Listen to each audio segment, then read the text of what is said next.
giờ đá tới mốc đá trong đá tới mốc giờ tôi đau tôi chăm đau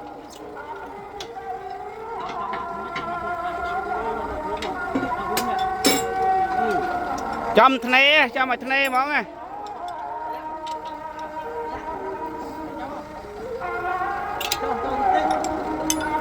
hay bà long triêm đã bà long